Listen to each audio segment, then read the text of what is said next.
You all set, Joe? Okay.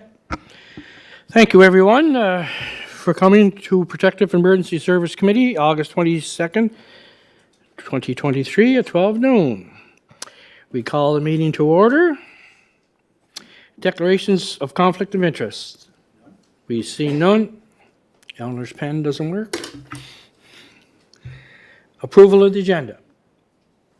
Moved by Councillor Beck. So I'll second, but Mr. Chair, I thought you're going to Yes. remove some items? Oh, yes, I'm sorry. Yeah, so what are We are moving? taking F and G off the agenda. Can I get a motion for that? Councillor Beck? Moved, second. And Second Mr. by Chair, Mayor just Brown. to speak to the resolution, we will be coming back to it. Yes, we will, sir. We just need more information on that. That's the reason it's coming off. Thank you. Okay, thank you. Okay, where are we at here? Adoption of the minutes, July 25th, 2023. Do I have a mover? Moved. Mayor Brown? Okay. Councillor Beck, you all good with that? Sure. No. Thank you. Business arising for those minutes. My favorite part of the meeting, Mr. Chair, Yes, it is, your worship. page 2. You have C, fire, FUS, fire understudies, underwriter study. I know that I mentioned during that meeting that I know this FUS we're doing is just for the city, but at some point in time, could we look at an FUS for the capital region, fire underwriter study, to, look at best practices, and I know these, Chief Mamie, or through the chair to Chief Mamie, is that I know that fire underwriter studies, are making recommendations, guidelines, so might be something we want to look at. I just wanted to add that. And under D, it was recommended to the fire chief that the roles, responsibilities of council be clearly outlined on other weather events such as extreme heat, cold, flooding be addressed in the all hazards plan. I don't remember talking about that. Must have been later on in the meeting. Can I get you some clarification on that? I can't remember that, Chief. Can you remember if we brought that up, or? It's a topic we've been talking about, but I don't remember it from the last, Yeah, I don't remember. I don't think it was addressed in the last meeting. Okay, let's cut those two items on for the next one. Definitely. Yeah, and just one Chief last one. took some I'll notes, be sir. talking briefly about the EMO and weather events and some training Okay. during my report. Yeah. Excellent. And H, Police Construction Associate Prince Edward Island request, nuisance bylaw. I don't know if that is going to be part of the operational report from police, but I thought we would maybe put that on hold. That's going from 7 a.m. to 6 a.m. Can I just go through the chair to the deputy? Deputy? I did some background work on that since we met last, and did a jurisdictional scan, and I have the times for different cities and municipalities in the Maritimes. We can discuss it now or put it. Well, no, we'll wait till we get No, to we'll wait for that. Yeah. Thank you. Thank you very much. When would you want it for? Adjourn your report. What's that? Adjourn your report. Okay, Yeah. Yeah, because it's under police. okay. Okay? Councillor Beck, did you have your light on? Yeah, I did. Mayor Brown, turn yours off, please. Yeah, I was just wondering about, I'm still seeing a lot of people around without helmets, Deputy Chief. I'm just wondering, I know in the last time we talked about this, that there was going to be a move towards fines and waiving, and a possibility of waiving the fine and attending a session with Kenneth Murnion on head injuries. Just wondering if you have any kind of have we had incidents where people have either been ticketed or fined or attended the sessions or anything like that since our last meeting? Or it might be too soon to tell. Just wondering if there's any preliminary information on that. Councillor, like we discussed last month there, Operation Headway is what we've introduced, and it was a late start for various reasons with Kenneth Murnihan. We have the campaign out now in collaboration with Town of Stratford, and that's underway. There's no statistics at this point as to how many people have been charged or how many have attended any of the training sessions. Thank you. Okay. Reports. Let's start with the fire operation report. Chief Mamie. I believe that's you, or is it? I'll go to the deputy. Okay, thank you, sir. Deputy Chief Mitchell. Your Worship, Chair, this report takes in the time period July 19th until August 15th, 2023. Total fire inspections included 8, general inspections were 5, inspections with hazard compliance orders issued were 3, plan reviews and permit reviews 4, fire investigations consisted of 2, and there was 1 education session consisting of approximately 40 children in attendance. Emergency responses in this time period were total number of calls were 98. District 1 general calls were 37, with District 1's Engine 1, 21. District 2 had 40, and fire inspector callouts in that period were 7. During this period, 4 members completed the large animal rescue training course at the Atlantic Vet College. Management is finalizing the fall training schedule for all members, which begins September 5th. Additional courses include pump operator, emergency elevator evacuation awareness, chainsaw safety course, and the power line safety awareness course taking place September 5th. Department activities. The department had the sad honor of participating in services for retired Fire Chief Eugene Dookie Field, who passed away on July 27, 2023. Dookie joined the Charlottetown Fire Department on April 3, 1949, and over the years achieved the rank of captain in 1966. He was then promoted to fire chief in 1990, and following amalgamation in 1995, became district chief for District 1. He retired in 2008 following nearly 60 years of service, which is simply amazing.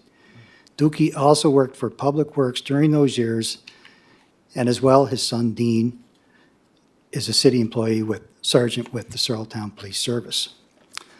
On July 30th, 2023, the fire department lost another proud member, Assistant Engineer Eric Toombs. Eric joined the Charlottetown Fire Department in 1969 and became a career member in 1974.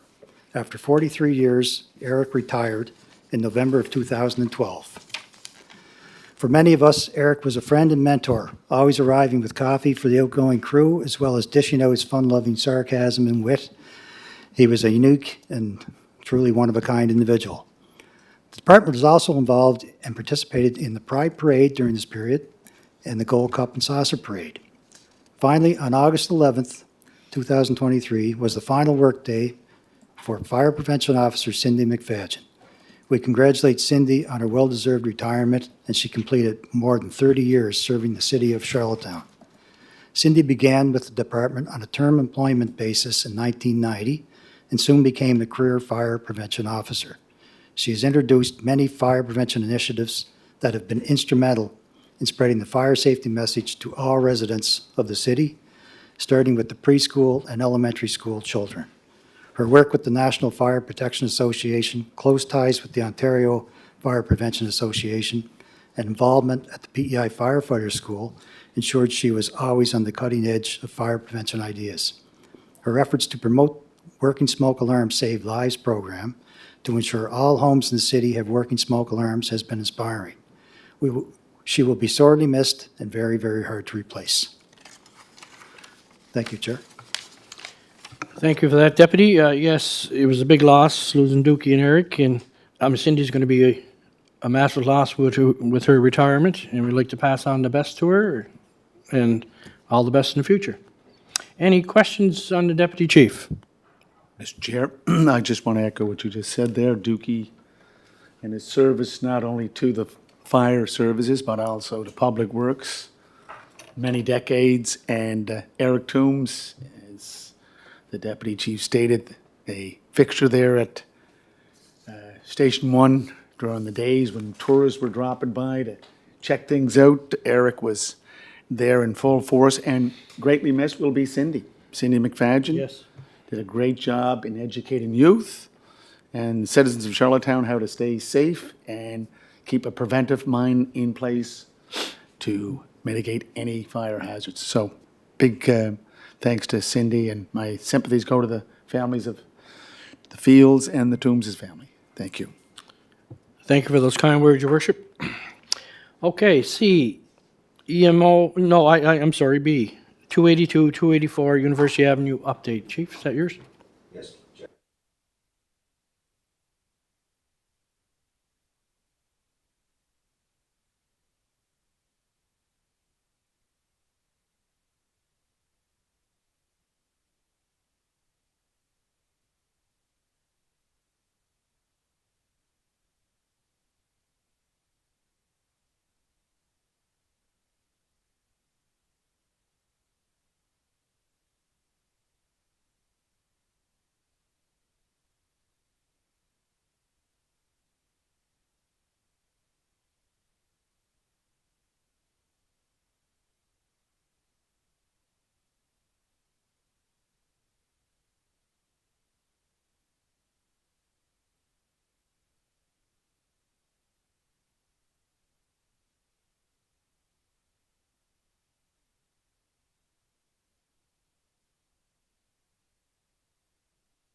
Thank you. So, once the resolution was passed and the amendment was passed, so this is out of our hands as city council, it's operational. It moves on from here. Am I correct with that? Okay, thank you. I just want to make that clear. Okay, Chief, thank you for that. Any questions to the chief? Yes, go ahead, Deputy Mayor. Thank you. So just to clarify, when we had this at council, it was, the resolution was deferred. So does it just kind of like end there? Because when what council's role in that was we deferred it back to this committee to, in, I don't believe it was deferred. All operational. It's, when it was It, passed it, by... it was deferred, it came back to us, if I recall, sorry, but it came back to us, we discussed it, we brought it back to council, and then that was, as Chief Mamie had determined, the friendly amendment was made, the 3 to 6 weeks to get the figure things out. just looking for clarification, thanks. So, Mr. Chair, a good question. Mr. Chair, could I just go back to what I asked under the Businesses Horizon? Chief, just through the chair to the Chief Mamie, could we get a clarification on the fire chief, the roles, responsibilities of council that were in the minutes, page 2? Just, you don't have to provide any detail now, but the next meeting, as we know that, heat waves, flooding, cold weather, hurricanes, all are part of the normalcy of what we're facing as a community. So just ask if the fire chief could come back at the next meeting, provide a little clarification. And just on that FUS, looking at the capital region, maybe working with our sister communities, I will definitely bring it up at our next meeting of the capital region mayors to look at something such as that. Thank you, Mr. Chair. Thank you. Chief, you made some notes in that, and thank you very much. Thank you, Your Worship. Okay, C, fire EMO update. Chief, I believe. Thank you, Chair, and through your worship. This is an EMO update, just to keep committee members informed of our current status. And the recommendation is that committee members acknowledge where we're at with our EMO updates. Our Fiona report, the city EMO team will be meeting in the very near future to finalize the report, and we'll be able to share with committee in September's meeting. Preparedness is the focus for the current season, and we've started our activities, scheduled a couple of training sessions with all department heads and their seconds or alternates. We'll be going through the full EMO binder, which is full process of all hazards, the SOPs that are in place for that, and also roles and responsibilities of all the department heads and seconds. Your Worship, in light of your suggestions, I will also schedule a session for the elected officials and walk right through that EMO binder so that everybody's 100% on that. And that'll be within the next couple of weeks, so I can get that stuff nailed down. So I'll definitely put that out. We'll talk at that point about weather events. The city EMO packages, an all hazards plan, and can be adopted to all weather events and natural disasters that occur and man-made. Reception centers, we'll talk about that as well during the training session for all elected officials, but also all the department heads, just to get the terminology down. There's been a lot of different words, I guess, used for these type of centers, and I want to make sure everybody's on the same page for our EMO, city EMO process. So I'll do that during our training sessions as well. Council history or committee history, there's been various committee meetings, operational activities, and information sessions provided, and actual events, so all of those play in. You can see also on the public engagement and communications, dependent upon which reception center is prepared or open is how greatly the public gets involved. And the communications through our communications department is going to be clear and clean to all members of our society when we do have an EMO activity. Legislative authority, of course, the Provincial Municipal Government Act, the Emergency Measures Act of PEI, City of Charlottetown Emergency Measures, and Fire Prevention and Emergency Services bylaws as well. This information is in keeping with the community safety first perspective in all EMO matters and to support civic engagement and good governance. That concludes that report, Chair. Thank you, Chief, and I was very pleased that you said that council would be Definitely. informed about all this too, and because we'll be the ones getting the questions from our residents and things along that, so then that'll be more food in our food bank for us, I guess, and I think that's great. Any questions for the chief on that? Geez, Mayor Brown. Ooh. Okay. Thank you, Chief, for that. Let's move on to police. Deputy Chief Sean Coombs. Thank you, Chair, and Your Worship. We can start with business from last month in relation to the Construction Association of PEI under nuisance bylaw. There was a request to have the bylaw changed from 7 a.m. to 6 a.m., and a letter was submitted. We discussed it, and I was asked to do a jurisdictional scan on other communities and cities in the Maritimes, and I've done that. I've checked the bylaws with locally with Cornwall and Stratford, and they are the same as Charlottetown, which is 7 a.m. start till 9 p.m. Then we reached out to Moncton and St. John. They also have the same construction start date at 7 a.m. till 9 p.m. The only one that differs is Fredericton. They have a different nuance in it, which is that they can start at 6, but they have to put a proposal in and a request and a reason for the early start.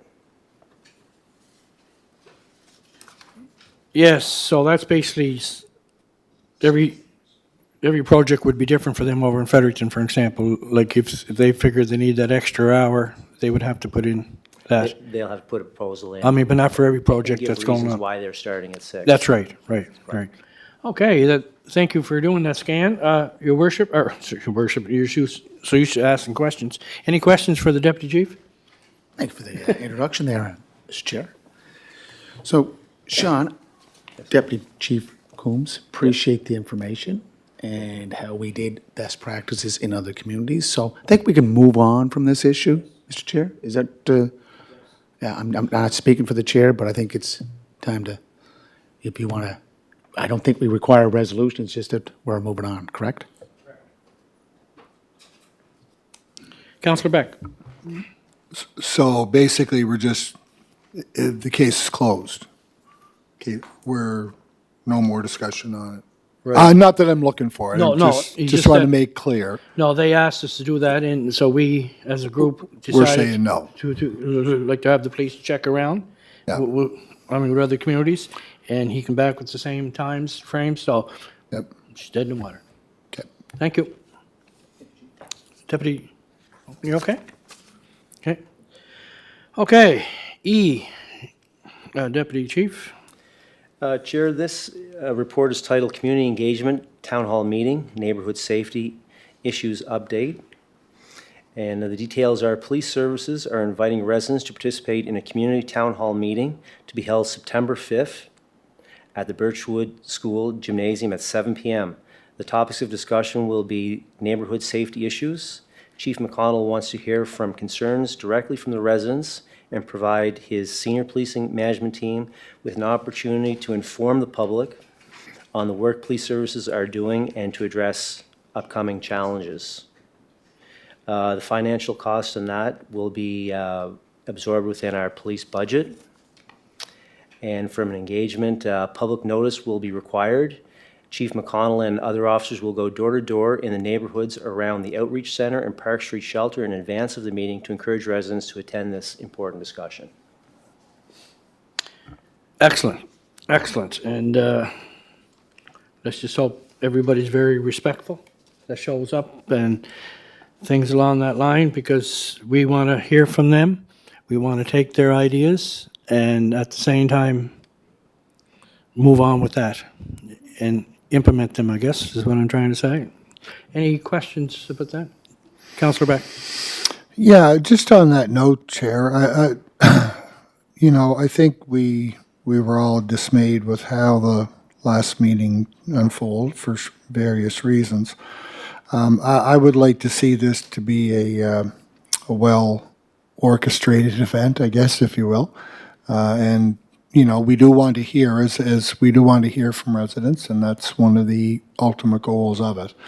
I just hope that we can do it in that it would be facilitated in a proper manner. And I don't even know who's responsible for overseeing that process, but I think that would have to be made abundantly clear that, we want to hear from you, but we have to, respectful decorum has to be the priority for a meeting like that. Because there are, as we are well aware, there's all kinds of underlying tensions about it. Councilor, I would agree with you on that. A couple of things. One, anytime that we've ever done door-to-door canvassing prior to, there's that engagement and discussion with the residents. So they're going to get a flavor for how this should be conducted, and that we're going to be the big player in this meeting as the police. So that will help out. And also, we could also have a flyer passed out as people are walking in through the doors with a code of conduct. Could be some suggestions. Yeah, sort of like in an ideal, in a way, when we have our public meetings for planning. You should be respectful and you get 5 minutes and, the whole 9 yards, right? So if we can reinforce that, and, which would be great, because the people want to be heard, as Councillor Beck says. And that's our job, to be here and listen to them. Thank you. Any other questions on that? Oh, sorry, Deputy Mayor. Thank you, Chair. And I think the question was already answered, and it was, I think it's clear in the report, but I just wanted to make sure that this was the sort of meeting that the residents were going to have an opportunity to ask questions, and I think that was pretty clearly answered today that it would be. And I just wondered too, Chair, if I'd be able to, as one of the counselors for the area, I'm sure that a few others that are affected in the area wouldn't mind having some copies of the flyer to also go door to door with, if that's okay, that if once you get your flyer ready, I would love to have some copies and go around to the residents as well through the chair. Thank you. Chief, not Chief, Deputy Chief, can you look after that request? Yes, we'll make sure that whatever counselors in the area want those flyers in advance, we'll have them for them. Excellent. Thank you for that. Mr. Chair, could I just ask the deputy, I just want to thank the police services, and I'd say CEO, and our director who are involved with this initiative. It's very proactive. And I know in the past, I believe police services have conducted some public meetings on sensitive issues. But I want to make it clear that July 19th at the Confederation Center was not our meeting. That was a meeting that was put on by, I think was hosted by the Department of Health and Wellness. So We were there just, CAO, councillors were there. We were there just as participants, observers. So this meeting on September 5th will be a meeting conducted by our police services, and there will be a format. And I believe that, we will get lots of input, but we need to understand that respect and responsibility will be imperative for this meeting to take place at Birchwood Junior High, because it is a school that will be opening, I think, in a couple of days after that. So I'd like to keep the image of Birchwood, of which I'm a former student of, and our Councillor Beck, who's a former teacher there, just, again, keep everything on a high level, and I'm very confident that our police services will do that. And I'm sure that lots of councillors, all councillors and myself, and hopefully administration will be there too, to just get the input from the residents. But when you said, Mr. Deputy Chief, about going door to door to gather information, I believe you'll be collecting and putting that data together as part of your overall findings. Is that correct? Is that part of the going door to door, is to get some data information that could be part of the overall result of this public engagement? Your Worship, I believe that to be the fact, that when we go door to door, it'll be more than just an announcement that the meeting is on this date and this time, but also a bit of a Q&A as far as what some of your concerns are. So we'll have the issues, although we basically know what all the issues are, just to have that formulated, sort of maybe even ranked in a priority list of what the constituents think is their most important, second and third. That's possibly one of the formats. The chief will oversee it, obviously, but that's what I envision happening. Yeah. And Mr. Chair, just to clarify my point, is that the data will be tabulated or assembled as part of what we'll get during the public consultation. So if councillors do take that brochure out, they should also be calculating and I should say not copying, but collecting that information, and that should be forwarded to police services. So that will be the total package. Like, we have to keep, the themes, as you said, Deputy Chief Coombs, that we have to keep, what will be the major themes? I think we know what they'll be, but there could be others. So could we just make sure that any of the councillors that are doing part of the distribution of that pamphlet take down that information and forward it to police services? But again, thanks, Deputy, and to the police department and Chief Brad McConnell for taking the forward step, because it does fall into this whole resolution that was given notice by our deputy mayor about community policing in general for the whole city. This is more specific to this area. Thank you, Mr. Chair. Yeah, thank you for that, Your Worship. And not only the councillors for that area, but we all here in our whole 10 wards. So maybe, like, let's say Councillor Beck hears something from some residents, and I hear something from some residents, like, I can forward them on too. And so that's for everybody, right? It's more important for the councillors that are in that ward, but at the same time, we're all hearing it. And so thanks along that line. So I think that's a great idea. Okay, where are we at? Chair. Oh, I'm CAO Elder. Thank you, Mr. Chairman. So for clarity, this meeting, the scope of this meeting has to do with policing, crime, illicit behavior, and feeling safe in homes. The meeting, the scope will not include any information about the planning applications that are Right. coming forward for the city. There won't be responses regarding the planning applications regarding the city. And the reason for this is there's a completely separate regulated process under the Planning Act that this would be outside of. So this is the opportunity for public to be able to raise their current concerns with police about policing in the area and issues that they're seeing, but not about land use applications. Right. Thank you. Okay. Thank you for clarifying that. That's a great point. Okay, where are we at? E, dangerous, hazardous, and unsightly properties. resolution to council. Deputy Chief? Yes, Chair. Dangerous hazards and unsightly properties, resolution to council to request approval from council to clean up the properties listed.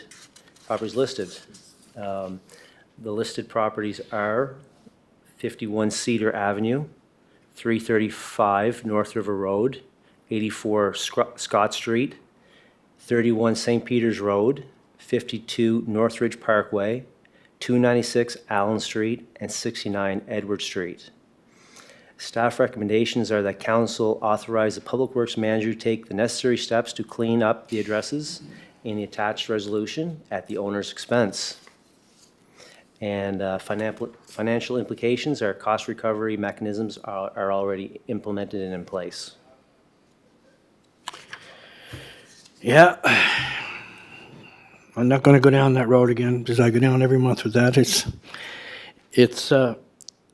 I discussed it with the CAO. She's looking at ways that we can, I don't know what we can ever do with, as you say, there is repeat offenders and things like that. And we got to hit someone somewhere with it. And I don't know how we're going to do it, but we're hoping to get more information in the next little while. And as you've all heard me rant for the last 4 years, it's just, we shouldn't be tying up our own staff and public works and everything when some people, not everybody, some people on their properties says public works be around in 2 weeks' time to clean it up again. So I'll leave that with you, CAO Eleanor, and and I know you're scratching your head, but at the same time, we have to do something because, as one resident said to me, if you're hit with a $500 fine, rather if you're a landlord or what, and then the next month, if you're back and you get a $1,000 fine, then all of a sudden you're going to wake up and say, like, I got $1,500 here that I had to spend for not looking after the garbage or having my grass cut. So that's just my version of it, and we have to do something about it. Thank you. Chair. Go ahead, Deputy. Thank you. Thank you, Chair. In terms of our dangerous, hazardous, unsightly properties bylaw, are we looking at strengthening that to address what you just talked about, which, you know, the repeats, is that something that staff is working on? Do we have an update on how we might be proceeding? Like, are we looking at this bylaw and to make changes to it? Thank you, Chair. Thank you. CAO Eleanor and I discussed it, and she was trying to sort of get in the weeds about it and see what we do. Would you like to answer that, Eleanor? Thank you, Mr. Chair. My last update on it is that police services were looking into it, so I don't have like a state of where they are actually in that process. Thank you. Excuse me. You okay with that, or no? So would that be something we would put under new business that maybe could come to the committee for our next meeting? That's not an issue. Yes. Thank you. That's a good idea. We'll be talking to sound. Sorry, I got a tickle in my throat. Well, Deputy Chief, you'll write that down and see what we can do and see how you're sort of progressing with that, if you don't mind. Yes. Thank you. I just said something, Chair. Yes, Councillor Beck. Yeah, there's one particular property that, just to sort of give you it's a repeat offender, and the answer seemed to be to bring on what do you call it, a skiff, like a garbage container, those big, long garbage containers that when you're doing construction projects. Is that what you call it? Yeah. Skip. A skip. Okay. So the solution seemed to be that take the overflowing garbage and dump it into the skip or skiff or whatever that word is. I think this is, all it's doing is adding to the problem. It's just taking the garbage from one area. There's some things like that I'm just seeing in one particular property, and the reason I note it is because it's in my ward. So there are more than, there's several things that have to be looked at that. Someone that feels that that's the resolution to their ongoing garbage issue, that's just further compounding it. So there are those sorts of things that have to be looked at when we're looking at our amending our bylaw or changing our bylaw, where we have to, people might think they're doing the right thing, but all they're doing is really exacerbating the problem and creating a bigger mess. So it's going from a couple of garbage cans being dumped into a big container that's not covered, not secured. So there are those types of things that I'd like people to be aware of too, which are happening, and I wouldn't want to see them become increasingly more prevalent. Thank you. Excellent point, Councillor Beck. Flying right through now, the mayor's not here. Okay.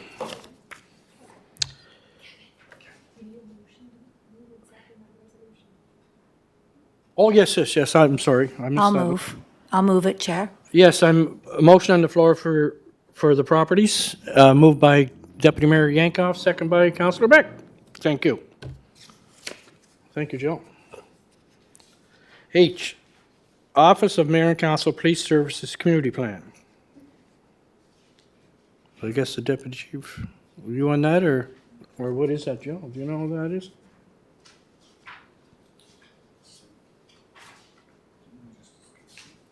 Was that the one that was going to be at the school at Birchwood? Oh, yes, okay, thank you. So we already did it. No, thank you, Mr. Chair. No, Oh. this is the notice of motion that has to come through committee before it goes back to council. The notice Okay. of motion put forward by Deputy Mayor. So Yes. it'd be appropriate if the Yes. Deputy Mayor would like to speak to it. Thank you. Deputy Mayor? Thank you, Chair. So this is the notice of motion that I had put forward to council, that council direct police services to create and share with the public a community plan that addresses illicit drug use and related illegal behaviors to help residents feel safe in their homes and neighborhoods. So one of the reasons I brought this forward, after speaking with all of my fellow councillors and mayor, with the continued concern in the community around public safety, in particular activity at the Provincial Outreach Centre, it is imperative that council has a clear picture of what is happening and how it could be addressed. It is also important for council to know what we can do to support police services as well as protect the residents of Charlottetown. And so at the August 14, 2023 regular council meeting, the following notice was put forward as part of new business. Thank you for that, Deputy Mayor, and I apologize for sort of forgetting about that. And yes, Councillor Beck, you okay with that? And okay. So what do we do? It's going to go right to council. Do I need a motion? I mean, the motion's on the floor, and it was. Thank you, Mr. Chairman. So you actually have the motion. It would just be you supporting Okay. that this motion go back now Right. to. All those in favor? Deputy Mayor Yankoff? Paul, can you read? Could you be a little more clear what we're actually voting on? I heard we'll move something. I'm not sure what we're moving here. That motion that's in there that says about the council direct police services to create and share with the public a community plan that addresses illicit drug use and related illegal behaviors. Those two lines right there. Thank you. Okay. That's, let's, Councillor Beck said that we as council do not direct, do we? Like, that's the fine line between operational and, you know what I'm trying to say? Thank you, Mr. Chair. I'm glad you asked that question.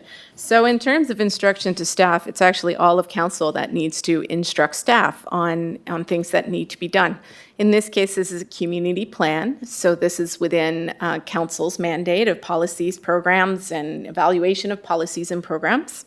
So the reason why a notice of motion came through the way it did is because under council's procedural bylaw, you can't add a motion to new business on a council agenda without that motion having a council committee consider it first along with a staff report. So that's why you had, now we don't address notice of motion there, but it does say that this motion has to be considered by a committee, but it doesn't say how to get a motion from a councillor to a committee or what even that process is. So notice of motion is used regularly across different organizations and municipalities. So that's the vehicle used in order to bring this through to make sure we're aligned with the procedural bylaw. So the word direct can stay in there?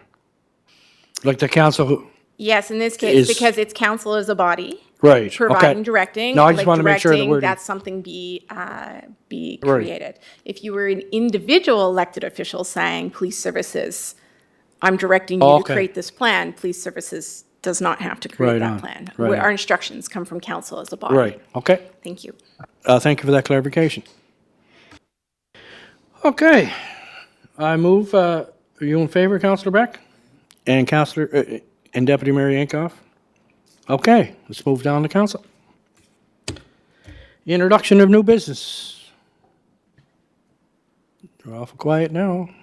Oh, I was, I just wondered if, Chair, we could add to our next agenda item for our next meeting. I know Councillor Duran had brought this up at our monthly meeting of council, for us to look at bylaws and policies and procedures that could help give better direction on, I think he was referring at the time to the outreach center specifically. But, so I just wanted to bring that forward for the next meeting, as that was his request. thank you. Councillor Beck? Yeah, I think the one thing I keep wanting to see too is that we further empower our bylaw officer to be able to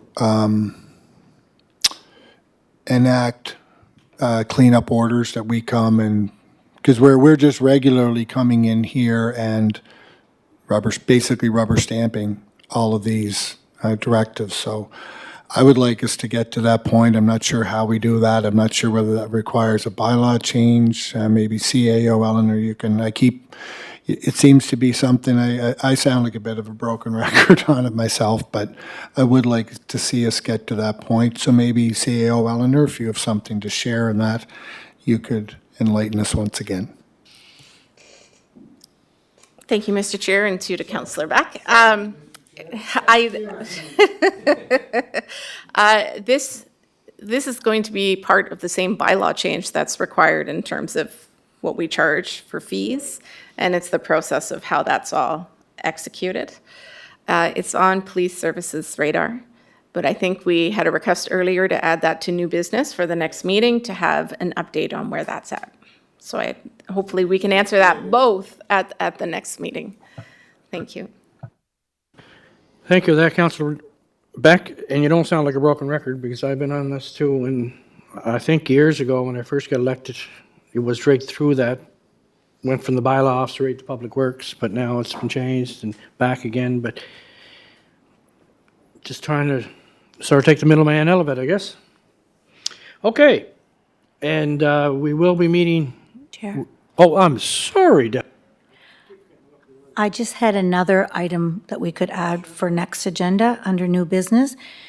Just the Forever Street vendor slash outdoor patios bylaw that is supposed to be combined with all the COVID patios as well as the ones through planning.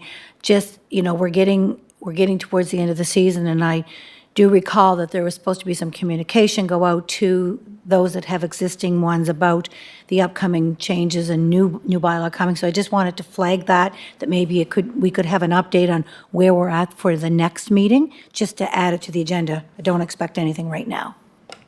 Thank you for that, Deputy Mayor. Deputy Chief, you got that written down? Go ahead. Yes. Excellent.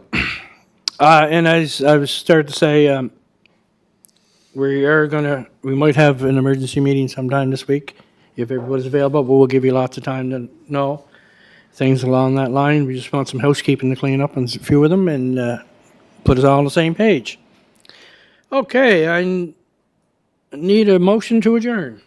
Moved by Councillor Beck, second by Deputy Mayor Yankoff. Thank you very much, everybody, for your time.